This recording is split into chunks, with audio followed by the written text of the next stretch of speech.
네, 오늘 말씀의 제목은요, 갈라디아서 강의 세 번째입니다.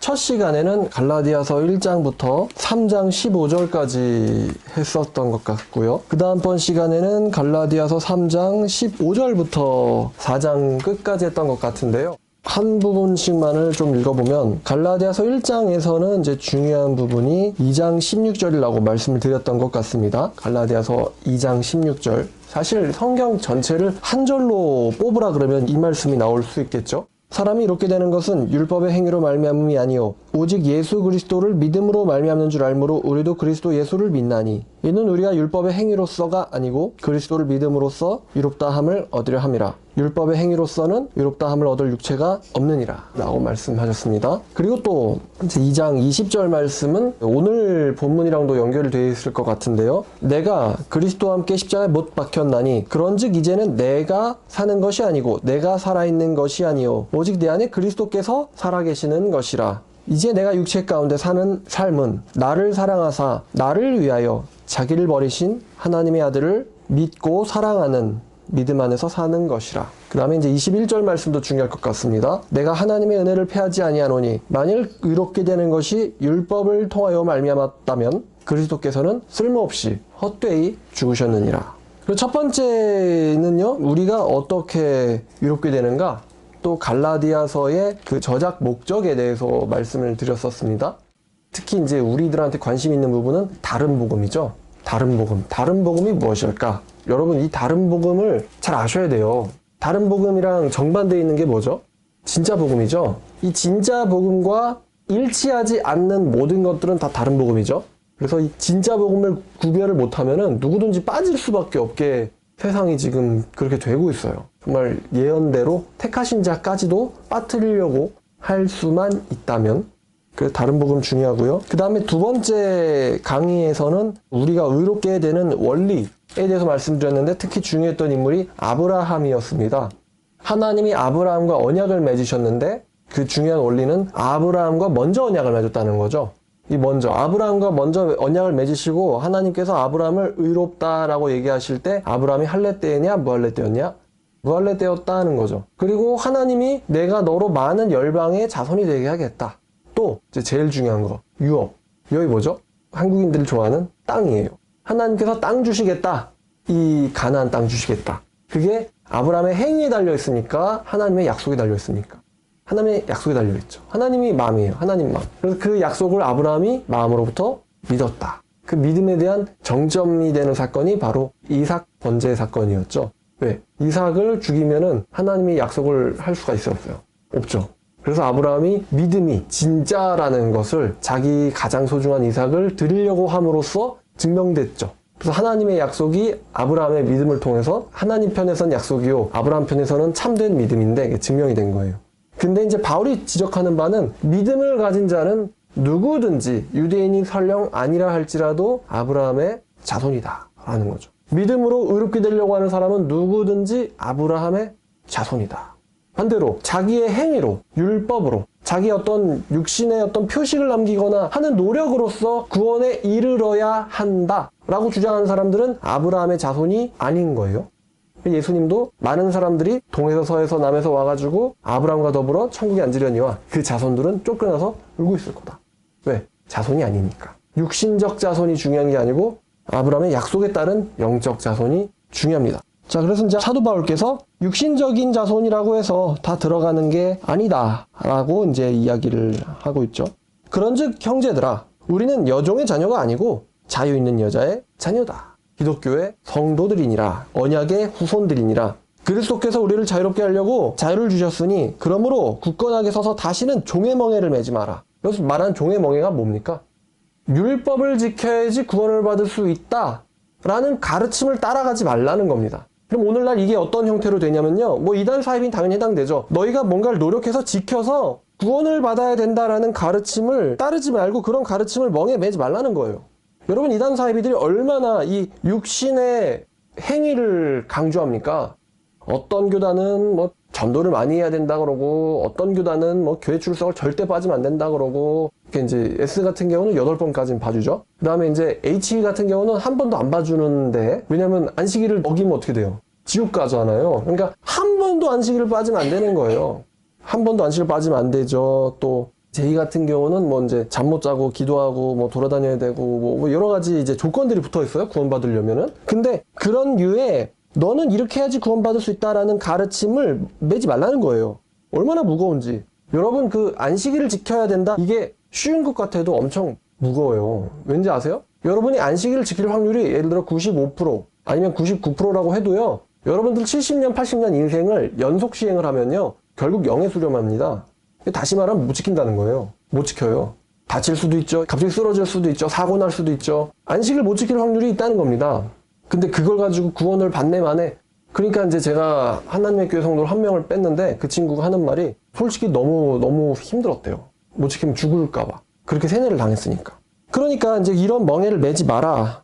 보라나 바울은 너에게 말하는데 너희가 만약 할례를 받는다면 그리스도께서 너희에게 아무 유익도 없을 것이다. 이게 지금 할례 하나가 중요한 게 아니에요. 이 할례를 왜 받느냐?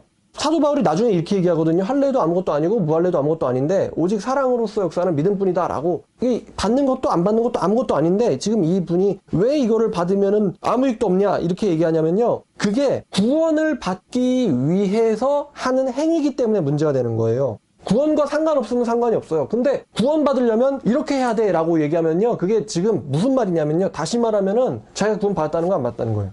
안 받았다는 거죠. 신천지에서 뭐 제사장 되려면 이렇게 해야 돼. 그럼 자기가 제사장이라는 거예요? 아니라는 거예요? 아니라는 거죠. 그러면 구원을 못 받았다라고 한다면은 지금 누구의 피의 효력이 완전치 않다는 말입니까? 예수님의 피, 다시 말하면 예수님께서 십자가에서 행하신 예수님의 행함, 예수님의 공로가 완전치 않다라는 겁니다. 내가 구원받기 위해서 이런 걸 해야 된다는 얘기는요. 다시 말하면 예수님께서 다 해놓으신 이 부분이 부족하다는 거예요, 지금. 그래서 요한복음 19장 30절에서 예수께서 마지막에 이렇게 말씀하셨죠. 십자가 위에서. 숨지시기 전에 뭐라고 말씀하셨어요? 다 이루었다. 이 이단들은 이 한 글자를 해석을 못 하잖아요. 이루었다. 중요하죠. 얼만큼?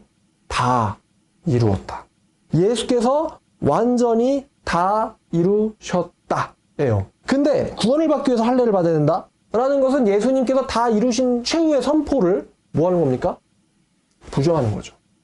우리의 행위로 구원을 받을 수 있다면 우리의 행위가 0.1%라도 섞여야지만 구원을 받을 수 있다고 한다면 그거는 예수님께서 다 이루었다. 100% 내가 완성했다라는 것을 부정하는 겁니다. 그래서 행위 구원이 이단인 거죠.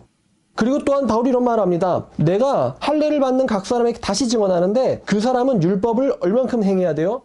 전체를 행해야 됩니다. 내가 하나라도 이걸 지켜야지만 구원받을 수 있다라고 얘기한다면요. 사실은 율법 전체를 다 지켜야 되는 거예요. 여러분, 아담이 율법을 몇 가지 어겼습니까? 그 당시엔 율법도 없었지만 하나 어겼어요. 하나. 몇 초 동안 어겼죠? 그 과일 먹는데 얼마나 걸렸을까요? 한 입 무는데. 겨우 하나를 몇 초 어긴 거예요. 근데 누구의 말씀이라는 게 문제죠? 자기를 창조하신 하나님의 말씀을 어겼다는 거에서 사망이 들어온 거예요. 죽음이 들어온 거예요. 무슨 과일이 죽음을 줍니까? 하나님의 말씀을 어긴 거에서 사망이 들어온 거예요.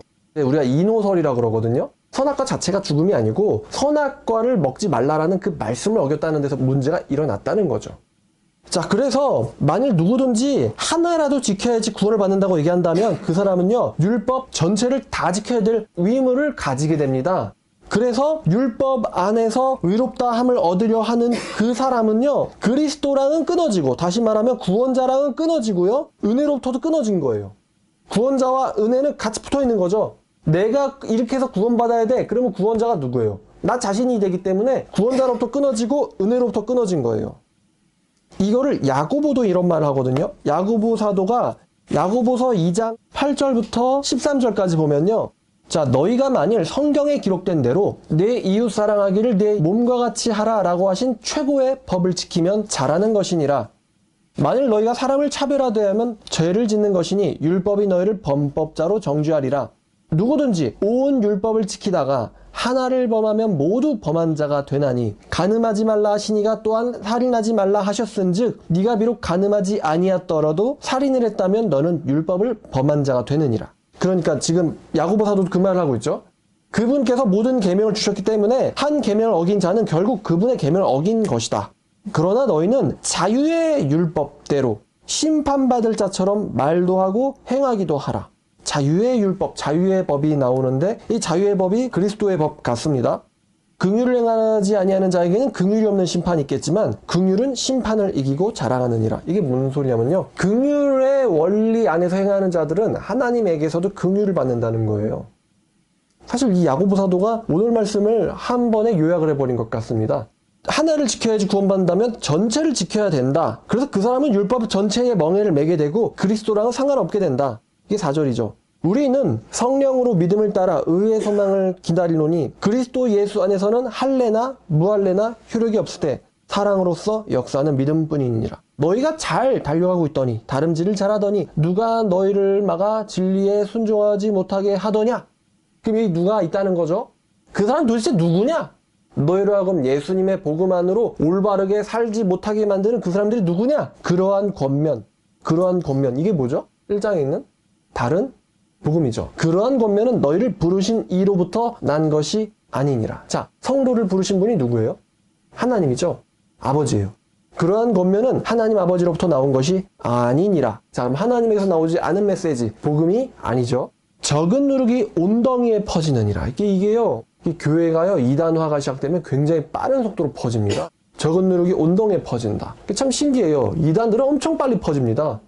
그러니까 이제 이 누룩을 어떻게 해요? 떼어내야죠. 나는 너희가 아무 다른 마음을 품지 아니할 줄을 주 안에서 확신하노라. 왜? 이들이 형용받은 자들이기 때문에. 그러나 너희를 요동케 하는 자는 누구든지 심판을 받으리라. 이 갈라디아서가 남아있다는 것은요, 이 갈라디아 교회가 사도 바울의 말씀을 받고는 회개했을 거라는 간접적인 증거가 됩니다. 형제들아, 내가 지금까지 할례를 전한다면 어찌하여 지금까지 박해를 받으리오? 그리하였으면 십자가의 걸림돌이 제거되었으리니. 이 십자가의 걸림돌이 뭐죠? 십자가의 걸림돌은 고린도전서 1장에 나온 것처럼 헬라인은 뭘 찾아요? 지혜를 찾죠. 유대인은 뭘 찾죠? 표적을 구합니다. 왜 그래요? 표적은 힘이에요. 헬라인들은 지혜를 찾죠. 근데 우리는 누구를 전합니까? 힘도 아니고 지혜도 아니고 십자가에서 죽어버리신, 연약해 보이는 예수 그리스도를 전파하는데, 이 예수 그리스도가 유대인들한테는 힘이에요? 십자가에서 죽었는데? 로마식으로 돌아가셨잖아요. 힘이에요? 아니죠. 유대인에게는 거치는 것이요. 헬라인은 지혜잖아요. 지혜를 찾는데 죽임당했어요? 지혜예요? 아니죠. 어리석은 거예요. 그래서 이 십자가가 우리한테만 하나님의 능력과 하나님의 지혜가 되는 거지만 상대방들에게는 하나님의 지혜와 능력이 아니고 오히려 걸림돌이거든요. 이해를 할 수 없는 걸림돌. 내가 만약에 지금까지 할례를 전한다면 어째 지금까지 박해를 받으려? 여러분 초대교회, 여러분 요한계시록 2장 3장에 보면은 어떤 사람들이 교인들을 박해합니까? 이 바로 유대인들입니다. 유대인들이라고 하는데 사실은 사탄의 회당이다. 너는 자칭 유대인이라는 자들, 자칭 유대인들이요. 자칭이라고 했지만 사실 혈통적 유대인들이에요. 아브라함의 자손이라는 자들의 비방을 네가 받고 있는데 사실 걔네들은 아브라함의 자손이 아니고 사탄의 자식이다. 요한복음 8장에서 너희 아비는 누구예요? 마귀라고 그러잖아. 마귀. 그는 처음부터 거짓말한 자요. 거짓말하는 자요? 살인자였으므로. 그들은 사실 사탄의 회당이다. 그들의 모임은. 그러니까 이 유대인들이 교회를 찾아다니면서 박해를 해야 되는데 바울한테도 그랬고요. 근데 유대인의 징표가 뭡니까? 바로 할례이기 때문에 내가 만약 할례를 전한다면, 바울이 할례를 전파한다면 어찌하여 지금까지 유대인들에게 박해를 받겠느냐. 그리고 내가 할례를 전했다면 십자가의 걸림돌은 없었을 거다. 그럼 유대교는 그 당시에는 전해져도 상관이 없는 종교였어요. 로마 사회에서. 인정받았기 때문에요. 그래서 너희를 어지럽게 하는 자들은 스스로 베어버리기를 원하노라.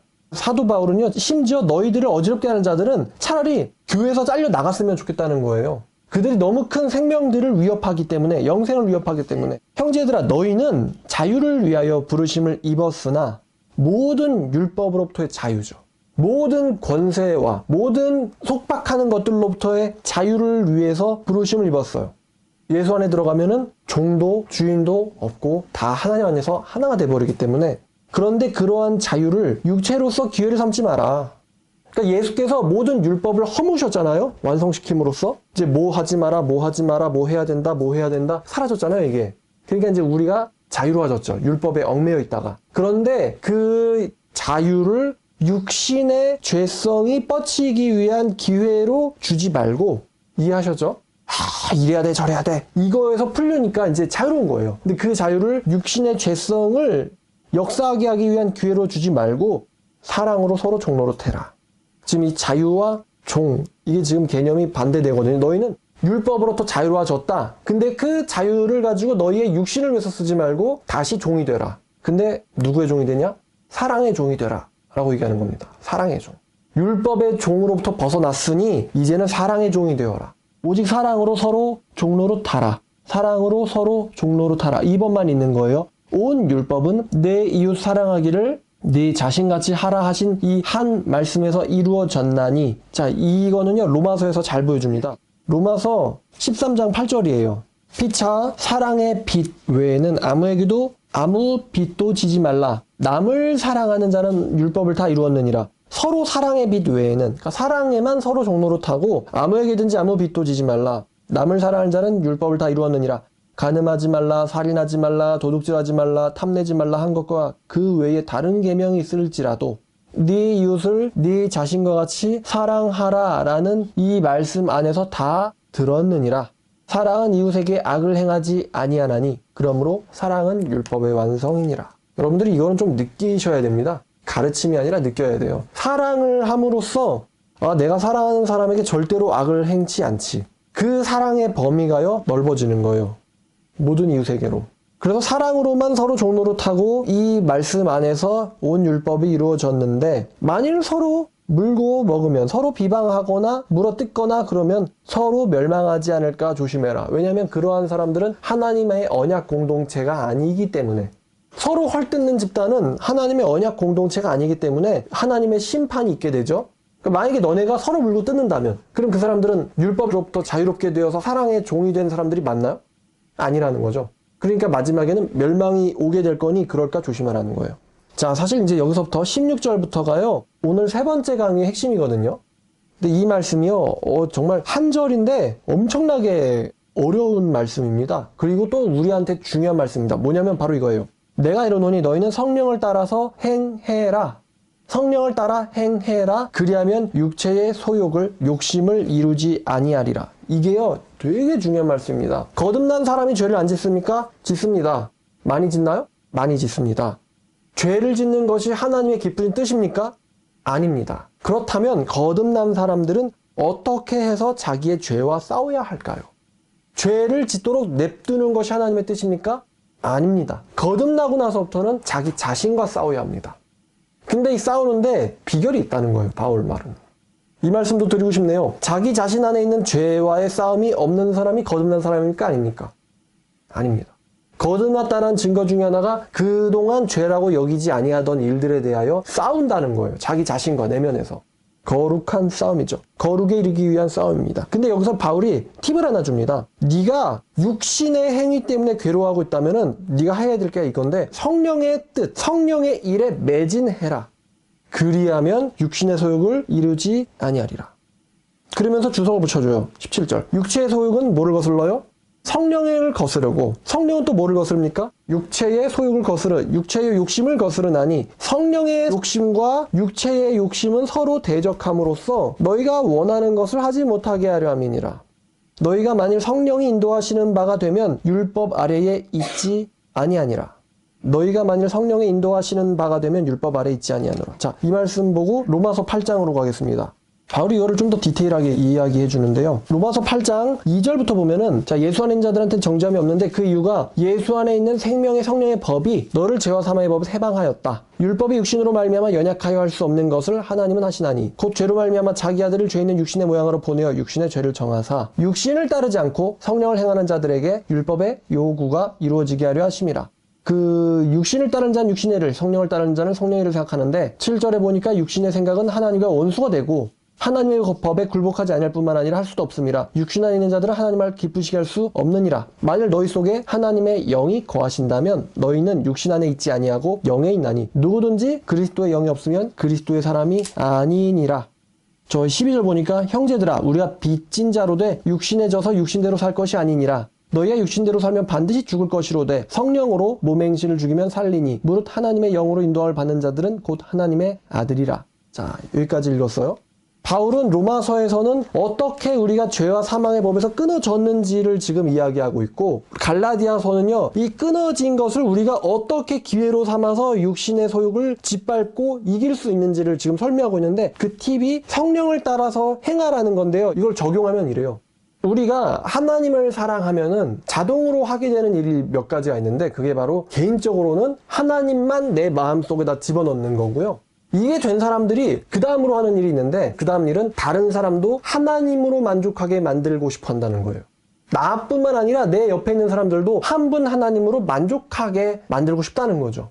단순하게 표현하면 전도하고 싶어 한다는 겁니다. 예수님을 소개시켜주고 싶다는 거예요. 그 사람의 멘토로서. 근데 예수님을 소개시켜주기 위해서는 단순히 말씀만 이렇게 복사해서 전해주면 되는 것이 아니라 많은 스케일들이 필요합니다. 예를 들면 언변도 좋아야 하고요. 표정도 좋아야 하고요. 또 시간 관리도 잘해야 됩니다. 그리고 무엇보다 언행일치가 돼야 되겠죠.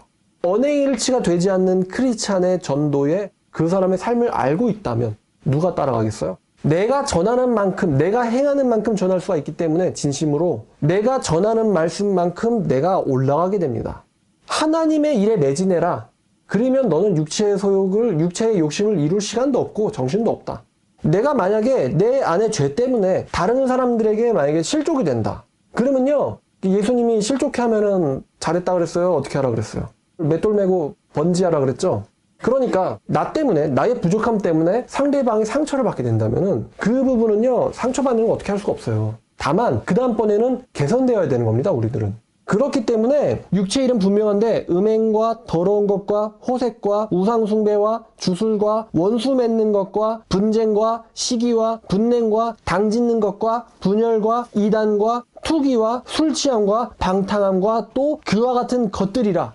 여러분, 이런 것들 안에 젖어 있으면서 다른 사람의 영혼의 인도자가 될 수 있겠냐 이거죠.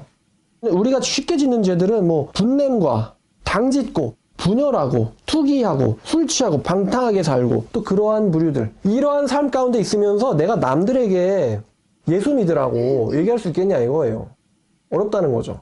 그리고 재미라는 주제로 돌아오면요, 여러분, 방탕하게 사는 것도 재밌습니다. 그러니까 사람들이 방탕하게 살길 좋아하는 거죠. 근데요, 방탕하게 사는 것보다 더 재밌는 게 있는데 그게 바로 다른 사람이 나 때문에 예수 믿게 되는 거예요. 저 방탕했던 사람들이 말씀을 듣고 거룩하게 변해요. 거룩하게 살려고 발버둥을 칩니다. 나빴던 놈이 예수님을 닮아가려고 발버둥을 칩니다. 근데 그거를 옆에서 보는 게 얼마나 재밌는지 아세요? 재미라는 기준이 바뀌는 거예요. 원래는 자기 쾌락, 자기 만족, 타인을 부수고 파괴하고 짓밟고 이랬던 거에서 타인들이 거룩하게 되려고 변화되는 거. 인생이 바뀌었대. 내가 전했던 말씀 때문이래. 여러분, 타인의 인생에 영향을 주는 게 얼마나 재밌는지 아십니까? 멘토링 같은 거. 남에게 멘토가 된다는 게 되게 재밌거든요. 그러니까 가치가 옮겨진 거죠. 세상적 가치에서 하나님적 가치로 옮겨진 겁니다. 이래봤더니 자기의 육신, 내의 육신 코퍼레이션, 여기 이 회사에서 일하는 것보다 하나님 코퍼레이션, GOD, 하나님 코퍼레이션에서 일하는 게 훨씬 더 재밌더라. 그러면은 관심사가 일로 가게 되죠. 세상 것 즐기는 것보다 이런 게 재밌더라. 그러면은 육신의 소욕은 자동적으로 다운됩니다. 전도하는 거랑 게임하는 거랑 해봤더니만 게임이 순간적인 즐거움이 있는데 전도가 사실 더 재밌더라고. 그러니까 이제 나중엔 게임할 시간이 없어지는 거예요. 정신이 이렇게 팔려 있다가 이렇게 넘어오는 거죠. 그 얘기를 바울이 하는 거예요. 너희는 성령을 따라 행하라. 성령께서 원하시는 일을 하라는 거예요. 물론 각 사람에게 이건 다릅니다. 어떤 사람에겐 기도요, 어떤 사람에겐 말씀이요, 어떤 사람에겐 전도요, 어떤 사람에겐 봉사요. 본인의 사역에 맞게, 사명에 맞게 하나님이 주신 이 부르심이 있잖아요. 그 하나님의 성령의 부르심을 따라서 행하면 너희는 육체의 소욕을 이루지 않을 것이다. 이게 바울이 주고 있는 팁이에요. 사도 바울 같은 경우는 전도가 너무 재밌다 보니까 나중에 거기 자기 인생을 올인하게 됐는데, 인생을 올인하다 보니까 다른 게 중요하지가 않게 돼버린 거예요. 어디서 자느냐, 얼마나 비싼 데서 자느냐, 뭐 별로 중요하지가 않은 거예요, 이 사람은. 이 사람의 소원은 울면서도 소원은 하나인데 너희가 하나님의 유업이 되는 거. 이게 이 사람의 사명이자 소원이었어요. 육체의 소욕은 성령을 거스르고 성령은 육체를 거스르나니 이 둘은 서로 싸움으로써 너희가 원하는 것을 하지 못하게 하느니라. 그러니까 여러분이 만약에 죄 속에서 벗어나고 싶다면 하나님의 일에 매진하면 됩니다. 매진하다 보면요, 점점점 그 일이 구체적이 되고 계획적이 됩니다. 이와 같은 일을 하는 자들은 21절에 내가 전에 너희에게 경계한 것 같이 한 번 얘기했었고 또다시 이야기하는데, 이런 일을 하는 자들은 하나님의 나라를 유업으로 받지 못할 것이요. 되게 순하게 표현했는데요, 성경으로 좀 세게 얘기하면요, 이런 일을 하는 자들은요 불못에 던져지더라. 하나님의 나라를 유업으로 받지 못한다는요, 불못에 던져지더라요. 그러나 성령의 열매는 사랑과 희락과 화평과 오래 참음과 자비와 양성과 충성과 온유와 절제니 이 같은 법을 금지할 법이 없느니라. 잘 보면요, 여기 나오는 성령의 열매라고 하는 것들은 전부 다 이웃사랑과 연결되어 있습니다. 다시 말하면 하나님의 말씀을 전파하기에 적당한 사람의 모습과 일치하고 있습니다. 이게 예수의 사람들은 예수님의 일을 하느라 바쁘니까 육체와 함께 그 정욕과 탐심을 십자가에 못 박았느니라. 그런 거 하고 살 시간 없다 이거예요. 나는 예수님이 원하는 일을 할 거야. 그래서 내 정욕과 탐심을 십자가에 못 박았다. 만일 우리가 성령 안에서 산다면, 성령 안에 들어와 있다면, 거듭나 있다면 또한 성령의 인도대로 행할지니 헛된 영광 구하고 서로 노엽게 하거나 서로 투기하지 말라. 갈라디아 교회가 이랬던 것 같아요. 형제들아, 만일 무슨 범죄한 일이 드러났다면 신령한 너희는, 지금 이거 비꼬는 겁니다. 바울도 약간 뼈가 있죠. 신령한 너희는 여태까지 막, 야, 어리석은 갈라디아 사람들아, 왜 율법 지키려고 왜 서로 싸우고 파당 짓고 그러느냐, 이렇게 얘기하다가 갑자기 신령한 너희는 온유한 심령으로 그러한 자를 바로잡고 너 자신도 돌아보아. 너도 시험을 받을까 두려워하라. 너희는 서로 짐을 지라. 아까 이제 로마서에서 얘기한 빚진 자라는 건데요. 빚진 자. 너희는 서로 짐을 지라. 종로로 태라. 그리하여 그리스도의 법을 성취해라. 여기서 그리스도의 법이라는 단어가 나오는데요. 가볍게 넘어갈 수도 있지만 조금 깊게 들어갈까 합니다. 여기서 법이라고 하는 단어가요, 여러분 아시는 분 아시겠지만 율법이라는 단어랑 같은 단어입니다. 이제 이 법이라는 단어는요, 율법으로도 쓰이고 율법 조항으로도 쓰이고 일반적으로 사회적인 법 있잖아요. 그런 의미로도 쓰입니다. 근데 지금 사도 바울이 그리스도의 법이라고 표현할 때 이 그리스도의 법은 그리스도의 율법으로도 불릴 수 있고 그리스도의 법으로도 불릴 수가 있는데, 아니면 그리스도의 법률 율법 조항으로도 불릴 수가 있는데, 그럼 도대체 그리스도의 법이 뭐냐? 우리가 이거를요, 사도 바울이 그리스도의 법은 요거다 이렇게 얘기를 안 하기 때문에 앞뒤 문맥을 통해서 추측을 해야 되거든요. 그럼 사도 바울이 말하는 그리스도의 법이 뭐냐? 서로의 짐을 지라. 서로를 돌아보라. 서로를 살펴보아라. 그래서 그리스도의 법을 성취해라. 그럼 이 그리스도의 법이 무엇이냐? 사랑의 법인데요. 사랑의 법. 고린도전서 9장 21절에 그리스도의 율법이라는 단어가 나와요. 근데 이 그리스도의 율법이 무엇이냐? 그럼 우리가 또 이걸 앞뒤를 문맥을 봐야 되거든요. 19절부터 봐야겠네요. 나 바울이 모든 사람에게서 자유롭지만 스스로 모든 사람에게 종이 된 것은, 자, 사랑으로 서로 종로 타라 그랬죠. 지금 그 말씀을 하고 있습니다. 내가 자유롭지만 모든 사람에게 스스로 종이 된 이유는 더 많은 사람들을 얻고자 구원시키고자 함이라. 유대인들에겐 내가 유대인처럼 되었고 그 이유는 유대인들을 얻고자 함이요, 율법 아래에 있는 자들에게는 내가 율법 아래에 있지는 않지만, 율법 아래에 있다는 건 율법 지켜야지 구원받을 거야 라고 생각하는 사람들입니다. 그런데 율법 아래에 있는 사람처럼 하는 이유는 율법 아래에 있는 사람들을 얻고자 하며, 그러니까 이 사람이 율법 지키는 사람들한테 가서는 본인도 율법을 지키는 것처럼 행동했던 거예요. 근데 바울이 본인이 율법을 구원받으려고 지키는 거는 아니에요. 다만 내가 율법 안 지키는 나의 삶을 봤을 때, 왜냐면 난 자유인이니까. 근데 그거를 율법 아래에 있는 자들이, 그 무지한 자들이 나를 봤을 때, 저 사람 하나님의 종이라면서 율법을 안 지키네? 그러면 그 사람의 메시지가 제대로 전달 안 될 거 아니에요? 그래서 율법 아래에 있는 자들한테는 본인은 구원받을 율법 지키진 않지만 율법 아래에 있는 자처럼 된 이유는 율법 아래에 있는 자들을 구원하고자 함이요, 얻고자 함이요는 구원하고자 함이에요. 율법 없는 자들에게는, 이제 이방인을 말하는 거죠. 이방인에게는 내가 하나님 아래서는 율법 없는 사람이 아니고, 이방인은 그냥 방탕 그 자체잖아요. 그 로마서 1장에서 말하듯이 뭐 남자가 남자라 더불어 부끄러운 짓 하고 막 취기하고 막 부모에게 거역하고 온갖 정욕대로 행하고 또 그런 사람들을 장려하는 사람들, 이게 이방인들 아닙니까? 로마서 1장에. 내가 이런 사람들한테는 하나님 아래서 규칙성이 없는, 율법 없는 사람이 아니고 그리스도의 율법 아래에 있는 사람인데, 율법이 없는 사람처럼 행동하는 이유는 율법이 없는 사람들을 얻고자 함이라. 그러니까 저 인간 종교인이다, 외식한다, 이런 비방을 안 듣고자 나는 그 사람들과 같은 모양이 되는 거예요. 이 사람은 율법 있는 사람한테는 율법 있는 모양처럼 들어가고, 또 율법이 없는 사람한테는 율법 없는 사람처럼 들어가고. 왜냐? 약간 바이러스 같죠? 거기에 맞게 형태가 변형되니까. 본인은 구원받으려고 하는 게 아니기 때문에 이게 외식이 아닙니다. 이유는 단 하나, 그들을 얻고자 함입니다. 약한 자들에겐 또 약한 자처럼 된 것은, 바울이 약한 사람입니까? 모든 로마인들의 정신력을 다 더해도 바울 하나는 감당이 안 되겠죠? 강한 사람이죠. 약한 사람에게는 약한 자처럼 된 것은 약한 자들을 얻고자 함이요, 내가 여러 사람에게 여러 모양이 된 것은, 여러 모습이 된 것은 아무쪼록 몇 사람이라도 구원하고자 함이니, 내가 복음을 위하여 모든 것을 행함은 복음에 참여하고자 함이라.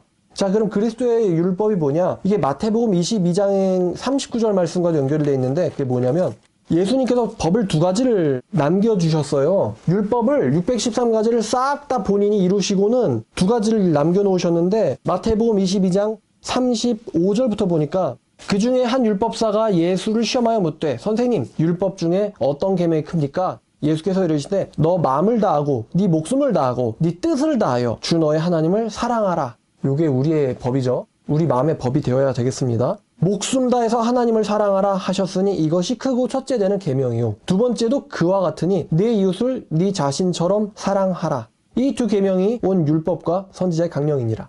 요 2 말씀을 예수께서 남겨놓으셨습니다. 그러니까 그리스도의 법이란 무엇이냐? 하나님 사랑과 이웃 사랑. 다시 말하면 사도 바울이 말하는 그리스도의 법, 그리스도의 율법은요, 이웃 사랑의 법입니다. 사랑의 원리 원칙에 따른 법입니다. 그렇기 때문에 고린도전서 9장에서는 그렇게 얘기를 한 거고, 갈라디아서 6장에서는 서로 짐을 져라. 짐지라는 게 뭐예요? 서로 살펴봐라. 서로 돌아보아라. 서로 관심 가져주라. 서로 공감하고 배려하고 이해해줘라. 그래서 그리스도의 법을 성취하라.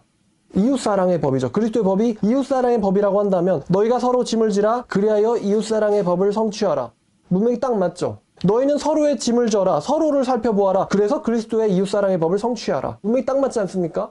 만일 누가 아무것도 되지 못하고 된 줄로 생각한다면 스스로 속임이라. 각각 자기의 일을 살피라. 그리하면 자랑할 것이 자기에게는 있어도 남에게는 있지 아니하리니. 그러니까 요게요, 갈라디아 교회가 또 교만했었던 교회 같아요.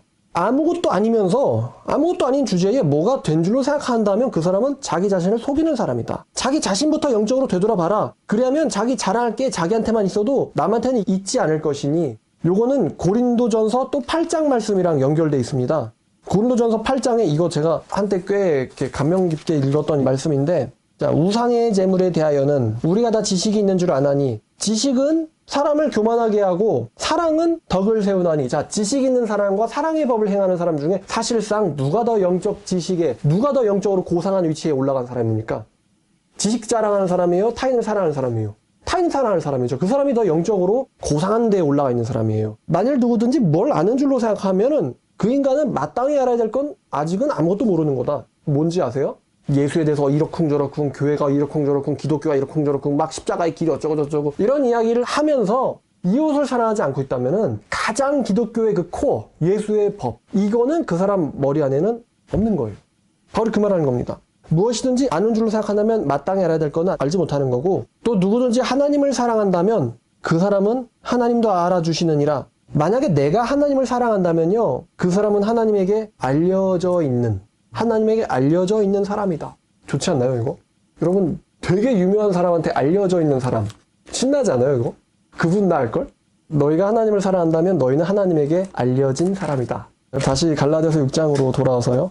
각각 자기 일을 살피라. 그리하면 자랑할 것이 자기에만 있고 남에게 있지 아니하리니 각각 자기의 짐을 질 것이니라. 자, 6절부터 가르침을 받는 사람은 말씀을 가르치는 자와 더불어 모든 좋은 것을 함께 하라. 이것도 행복한 그림이네요. 말씀을 가르치는 자와 말씀을 가르침을 받는 자가 좋은 것을 함께 하라. 스스로 속이지 말라. 이거는 또 중요한 말씀입니다.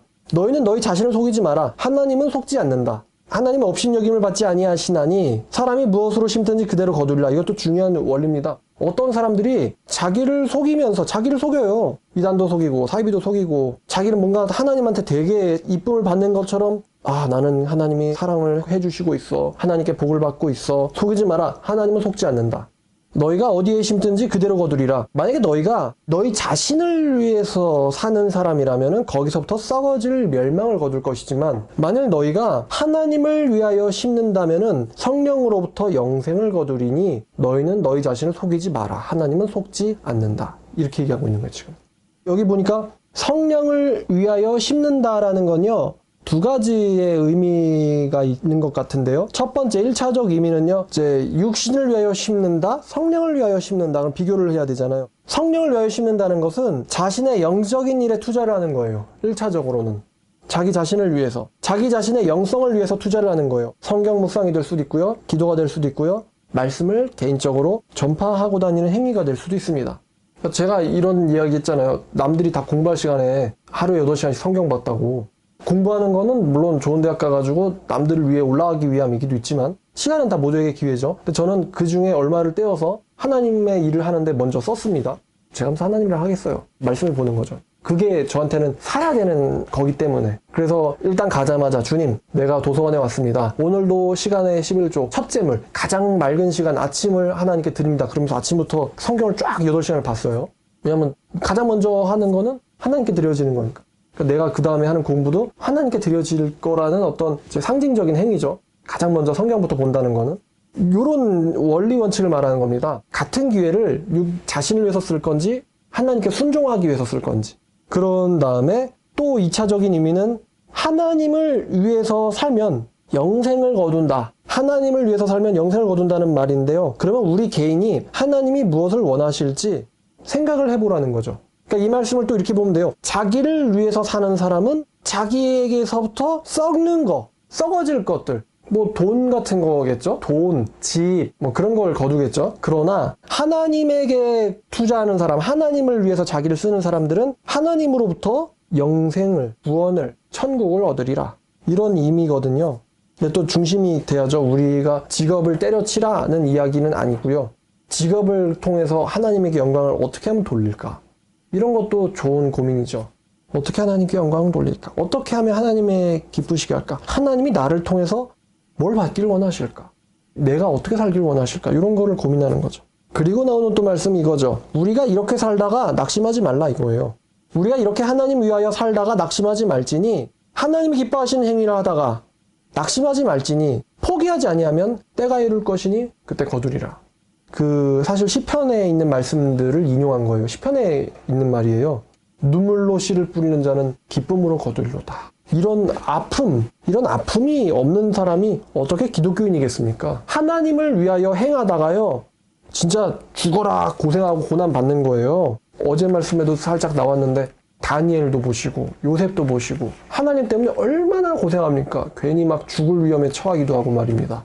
어떻게 보면 원망스러웠을 수도 있어요. 그런데 포기하지 아니하면 믿음을 끝까지 지키면 때가 이름에 거둘 거다. 그러므로 우리는 기회 있는 대로 모든 이에게 착한 일을 하되 하나님이 기뻐하시는 것을 주는 거예요. 기회 있는 대로 모든 이에게 착한 일을 하되 봉사를 하되 근데 가장 최고의 봉사는 말씀 봉사죠. 기회 있는 대로 모든 이에게 착한 일을 하되 특히나 믿음의 가정들에게 해라. 믿음의 가정들을 특히나 돌봐주어라. 섬겨라. 믿음의 가정들에게 할지니라. 9절 말씀을 좀 더 생각해보면 여러분 혹시 하나님 때문에 아무도 안 가는 길, 아무도 안 하는 일 해보신 적 있나요? 혹시 그 일 하다가 진짜 당해보신 적 있으십니까? 아무도 안 하는 일이고 하나님 때문에 한 일인데 그 일 때문에 당해보신 적 있으십니까? 그래서 서럽게 울어보신 적 있지 않으십니까? 베드로전서 2장 19절을 보면요, 이런 말이 있습니다.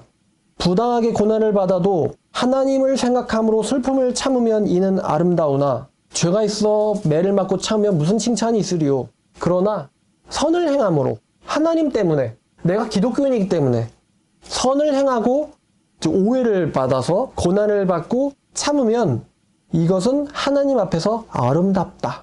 아무도 알지 못하는데 나랑 하나님만 아는 거예요. 이 서러움을. 이거는 하나님한테서는 아름다운 거다.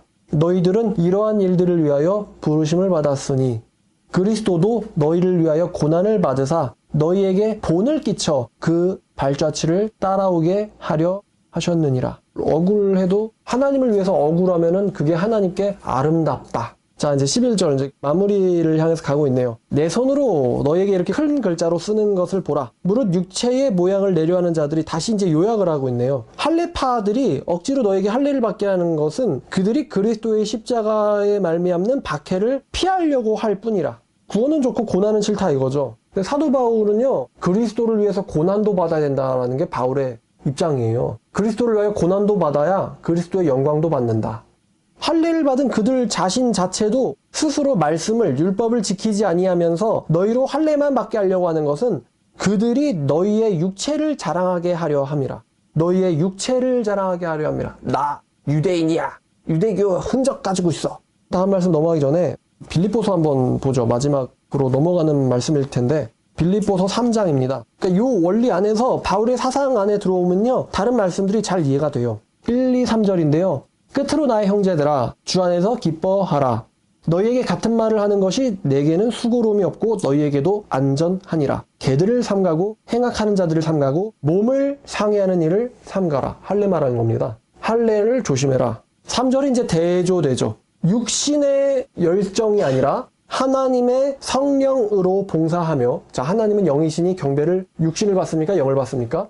성령을 받으시죠. 하나님의 성령으로 봉사하며, 성령께서 시켜서 봉사한다는 거예요. 내 인간의 그런 정인이 도덕인 이런 게 아니라 하나님의 성령 때문에 봉사하며 예수님을 자랑하고, 그러니까 내가 이랬다 이게 아니고 예수님을 자랑하고 육체를 신뢰하지 않는 우리가 진짜 할례파다. 자, 다시 이제 6장 13절로 돌아오시겠습니다. 할례를 받은 그들도 스스로 율법 지키지 않으면서 너에게 할례를 받게 하려는 것은 너희의 육신 자랑하게 하려 함이라. 바울은 예수 자랑하라고 했죠. 육체 자랑하지 말고. 그러나 내게는 우리 주 예수 그리스도의 십자가 외에는 결코 자랑할 것이 없으니 예수로 말미암아 세상은 나에 대하여 십자가에 못 박히고 나 또한 세상에 대하여 그러하니라. 십자가에 못 박혔다라는 건요, 상관이 없다는 거예요. 예수로 말미암아 세상이 나에게 상관없게 돼버렸고 나 또한 세상에 대하여 그러하니라. 할례나 무할례나 아무것도 아니고 오직 새로 지으심, 새로운 피조물 되는 것만이 중요하니라. 거듭나는 것, 구원받는 것만이 중요하니라. 이 규례를 행하는 자에게와 하나님의 이스라엘에게 평강과 긍휼이 있을지어다. 이후로는 아무도 나를 괴롭게 하지 마라. 나는 내 몸에 예수의 흔적을 지니고 있노라. 여기서 예수의 흔적이 무엇이냐라는 거에 대해서 이제 좀 논의거리가 있는데요. 다들 이런 건 공감합니다. 뭐냐면요, 예수님 때문에 갖게 된 어떤 상처예요. 예수의 일로 말미암아 나에게 갖게 된 상처 혹은 흉터, 후유증 같은 겁니다. 사도 바울이 고린도전서를 보면은 되게 이제 본인이 많이 이렇게 고생했다 그러거든요. 태장도 당하고 또 파선도 당하고 굉장히 많이 얻어맞습니다. 바울의 몸에 흉터가 꽤 많았을 것 같아요. 우리는 다행이죠. 예수 전하다가 돌 맞을 일이 없어서. 바울이 그렇잖아요. 그 예수 전하다가 짱돌로 찍혀가지고 죽은 줄 알고 내다 버렸대잖아요. 이런데도 불구하고 불사신처럼 살아나가지고 예수 그리스도라고 전파하고 다니니 대단한 사람 아닙니까? 바울은 본인이 예수 때문에 받은 고난의 흔적을 지니고 있다라는 거예요. 지금 이 갈라디아서에서 바울을 그의 이런 놈이고 저런 놈이고 막 비판하고 난리도 아닌 거예요. 이 다른 복음 전하는 자들이. 근데 그러한 자들은 예수의 흔적이 있냐? 없다는 거죠. 박해를 피하려고 하는 그런 간교한 행위하는 자들에게 무슨 예수의 흔적이 있겠어요. 그런데 나는 예수의 고난과 흔적을 지니고 있다. 이게 이제 마지막 말씀이죠. 그리고 이제 축도로 끝납니다.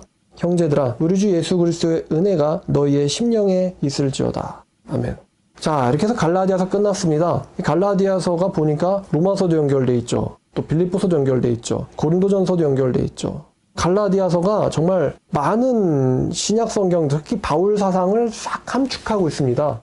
그래서 여러분들이 이거를 쭉 그냥 이렇게 읽어도 되는데 제가 다른 말씀들을 이렇게 가져와가지고 사도 바울이 왜 이런 말을 했는지 이 바울 사상을 이해하면은 다른 말씀 이해도 쉽잖아요. 어떠세요, 여러분? 갈라디아서 내용 좋았죠? 왜 예수님을 믿음으로만 구원받을 수 있는지, 어떻게 그런 것이 가능한지, 그리고 그런 사람들은 어떻게 살아야 되는지, 원리부터 실천까지 다 지금 다뤄지고 있지 않습니까? 자, 그럼 앞으로 여러분 어떻게 사시겠습니까? 육신에게 심겠습니까? 아니면 성령에게 심으시겠습니까? 자, 죄가 온다. 어떻게 싸울래요? 누가 막 나를 열받게 한다. 막 분냄과 시기와 막 투쟁과 온다. 왔어. 어떻게 반응하시겠어요? 육체대로 아니면은 성령의 원리로. 이거 외우세요. 너희는 성령을 따라 행하라. 그러면 육체의 소욕을 이루지 않는다. 요거를 계속 머릿속에 놓고는 이 말씀을 박아놓고는 녹이는 거예요. 계속. 아, 이게 이런 뜻이었구나 라고 하면서 기도하겠습니다. 하나님 아버지, 오늘 갈라디아서 마지막 세 번째 강의를 통해서 사도 바울의 구원과 삶의 원리에 대해서 배울 수 있게 하심에 감사드립니다. 아버지, 정말 다른 복음 없고요. 다른 메시지, 진리 없습니다. 오직 예수님과 그의 십자가에 못 박히심 외에는 아무것도 없습니다. 아버지, 그것만 자랑하길 원합니다. 그리고 또한 오늘 말씀을 통해서 받았던 바울의 고난을 또 생각해 봅니다. 아버지, 정말 오늘날 우리는 너무 좋은 시대에 살고 있습니다. 하나님, 바울처럼 정말 하나님의 귀한 일들을 자신의 최고의 가치로 삼고 살아가는 변화 또한 받기를 원합니다. 아버지, 정말 때가 얼마 남지 않은 것 같은데 여기저기서 이단 사입이 난리치고 또 기독교인의 입지도 점점 좁아지고 있는 상황입니다. 아버지, 우리는 깨어있게 도와주시옵소서. 이 모든 말씀 우리를 구원하셨고 다시 오실 예수님의 이름으로 기도드렸습니다.